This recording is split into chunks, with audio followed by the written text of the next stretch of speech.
মৌলভীবাজারের কমলগঞ্জের ইসলামপুর ইউনিয়নে ১,৬১,লাখ টাকার ব্রিজের কাজের মেয়াদ ৬ মাস আগে শেষ হয়ে গেলেও এখন পর্যন্ত কাজের ৩ ভাগের ১ ভাগও সম্পন্ন হয়নি।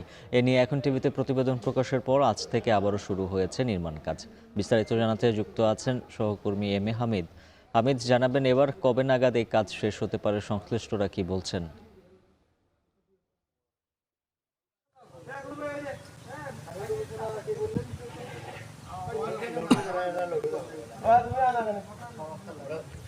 উজ্জ্বল, গত কয়েক মাস থেকেই কিন্তু ইসলামপুর ইউনিয়নের বাগাচড়া ব্রিজের যে কাজটি ছিল সেটা ১,৬১,০০,০০০ টাকার ১০ সেন্টিমিটার একটি সেতু ছিল নির্মাণের জন্য। ২০২৫ সালের জানুয়ারির প্রথম সপ্তাহে কাজ শুরু হয়েছিল এবং ২০২৬ সালের মার্চের প্রথম সপ্তাহে অর্থাৎ ২ তারিখে কাজ শেষ হওয়ার কথা থাকলেও কিন্তু অগাস্ট মাস চলমান আছে, সে কাজটি সম্পন্ন করা হয়নি। কারণ অনেক সময় যে কন্ট্রাক্টর ছিল সে কন্ট্রাক্টর কাজ রেখেই চলে গিয়েছিল। এরপর এলাকার লোকজনের জনভোগান্তির কথা চিন্তা করে বিশেষ করে ২০ থেকে ২৫টি গ্রামের যে লোকজন রয়েছে, স্কুল কলেজগামী যে শিক্ষার্থী রয়েছে, তাদের কথা চিন্তা করে এখন টেলিভিশন জনভোগান্তি নিয়ে একটি নিউজ সম্প্রচার করে। এই নিউজ সম্প্রচার করার পর থেকেই কিন্তু এলজিডি প্রকৌশলী এবং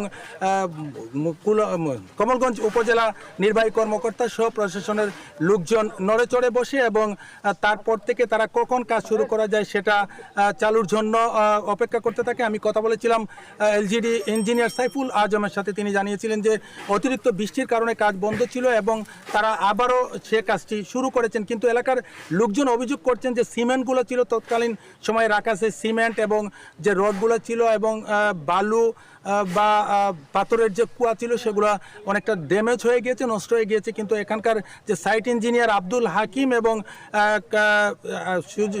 সুজিত ঘোষ নামে দুজন ব্যক্তি এখানে রয়েছেন, তাদের সাথে আমি কথা বলেছি। তারা জানিয়েছেন যে তারা আসলে স্বীকার করছেন যে সিমেন্টগুলো নষ্ট হয়ে গিয়েছে, সেই সিমেন্টগুলো তারা পরিবর্তন করে আনছেন, ঊর্ধ্বতন কর্তৃপক্ষকে জানিয়েছেন এবং এখানকার যে পাথরগুলো রয়েছে সেগুলো তারা পানি দিয়ে ধুয়ে কাজ শুরু করেছেন। এলাকার লোকজন বলছেন, তারা দাবি করছেন যেহেতু ব্রিজটা অনেক দিন টিকে থাকতে হবে, এই ব্রিজ দিয়ে বিভিন্ন সময়ে যাতায়াত করা লাগবে এবং সেজন্য ব্রিজটা যাতে টেকসই হয় সেভাবে যেন নির্মাণ করা হয় এবং প্রকৌশলীরা বলছেন যে তারা টেকসই কাজ যাতে হয় সেভাবেই নির্মাণ করছেন। সব মিলিয়ে বলা যায় যে এলাকার লোকজনের মধ্যে একটা স্বস্তি ফিরে এসেছে এবং তারা এখন টেলিভিশন সহ গণমাধ্যমকে তারা অভিনন্দন জানাচ্ছেন যে আসলে এখন টেলিভিশনে নিউজ প্রচারের পরপরই প্রশাসন নড়েচড়ে বসে এবং এই কাজটি আজকে থেকে শুরু হয়েছে এবং এখানকার যে প্রকৌশলী রয়েছেন তারা আমাকে জানিয়েছেন যে আগামী ১ মাসের মধ্যে তারা ব্রিজটির কাজ সম্পন্ন করতে পারবেন। এই ছিল আমার কাছে মৌলভীবাজার থেকে বাগাচড়া ব্রিজ নিয়ে সব শেষ। উজ্জ্বল।